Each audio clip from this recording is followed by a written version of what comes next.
দুর্নীতি, একটা বিরাট দুর্নীতি, কোটি কোটি টাকার দুর্নীতি।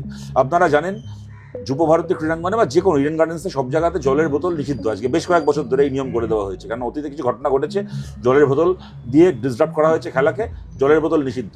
আজকে একজন মানুষ তিনি জলের বোতল নিয়ে ঢুকতে পারবেন না। বিধাননগর পুলিশের পক্ষ থেকে তার আগের দিন প্রেস কনফারেন্স করে বলা হলো যে আমরা নিয়ম করে দিচ্ছি, একটা জলের বোতল মাঠে অ্যালাউ করা হবে না, কেউ নিয়ে ঢুকতে পারবে না। এদিকে অরূপ বিশ্বাসের এক ছায়াসঙ্গী তার কোম্পানির নামে টেন্ডার করে তারা নাকি জলের বোতল ঢোকানোর টেন্ডার করেছে, যে জিনিসটা বেআইনি কাজের নাকি টেন্ডার পেয়েছে তারা। তারপরে 20 টাকার জলের বোতলকে আপনারা দেখেছেন 200 টাকায় বিক্রি করা হলো। একটা মাঠের মধ্যে 1 লাখ মানুষ যদি 20 টাকার বোতল 200 টাকায় কেনে, মানে 180 ইন্টু 1 লাখ, মানে চিন্তা করুন এই অরূপ বিশ্বাসের জন্য ইলেকশন ফান্ডে কত টাকা তোলা হলো এখান থেকে, এই অরূপ বিশ্বাসদের জন্য।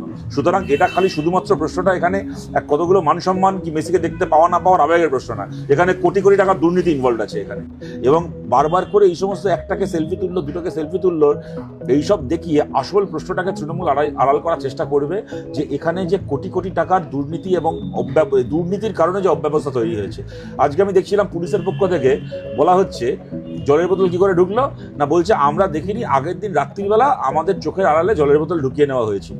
মানে 1 লাখ জলের বোতল যদি আগের দিন রাত্রিবেলা পুলিশের চোখের আড়ালে যুব ভারতীতে ঢুকিয়ে নেওয়া যায়, যেখানে কিনা রাত পোয়ালে মেসি আসবে, মেসির মতো একজন ইন্টারন্যাশনাল আইকন আসবে, তার মানে 1 লাখ জলের বোতল যদি ওখানে ঢোকানো যায়, তার মানে ওখানে একটা বোমও ঢুকিয়ে নেওয়া যেত পুলিশের চোখের আড়ালে।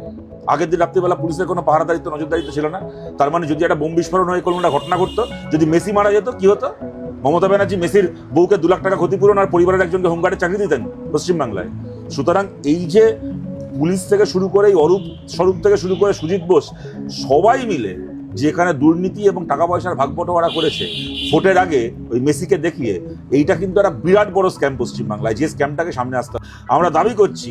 দেখুন, মেসির মতো একজন প্লেয়ার, সে তো টাকা না পেয়ে, মেসির মতো একজন প্লেয়ার তো প্লেনে উঠবে না ভারতে আসার জন্য, তাকে তো অ্যাডভান্স আরে টাকা দিতে হয়েছে। আমরা দাবি করছি গত 6 মাসে শতদ্রু দত্তর ব্যাংক অ্যাকাউন্টের ট্রানজ্যাকশন বার করে দেখা হোক, কোনো তৃণমূল কংগ্রেসের কোনো মন্ত্রীর কাছ থেকে তার অ্যাকাউন্টে টাকা ঢুকেছে কিনা মেসিকে দেওয়ার জন্য। আমরা দাবি করছি কিসের বিনিময়ে হঠাৎ করে একটা কর্পোরেট ইভেন্ট এরকমভাবে তৃণমূলের বাবা সম্পত্তি হয়ে গেল, তার পেছনে কার কালো টাকা কোথায় খেটেছে? দুর্গাপুরের সনকা হসপিটাল, যে সনকা হসপিটালের ডিরেক্টর ছিল বিনয় মিশ্র, অভিষেকের গরু পাচারের পার্টনার, এই সনকা হসপিটাল এই ইভেন্টের স্পন্সর ছিল। কার টাকা আসলে খাটছিল? সনকা হসপিটালের মাধ্যমে। মমতা বন্দ্যোপাধ্যায়ের পার্টিকে ইলেকট্রাল বন্ডে যে ব্যবসাদার কোটি কোটি টাকা দিয়েছে, সেই ব্যবসাদারদের, এই ডালমিয়া সিমেন্ট থেকে শুরু করে গোয়েঙ্কা থেকে শুরু করে সেই ব্যবসাদাররা এই ইভেন্টের মূল স্পন্সর ছিল। এখানে দুয়ে কোথায় চার হচ্ছে আমাদের বুঝতে অসুবিধা রয়েছে।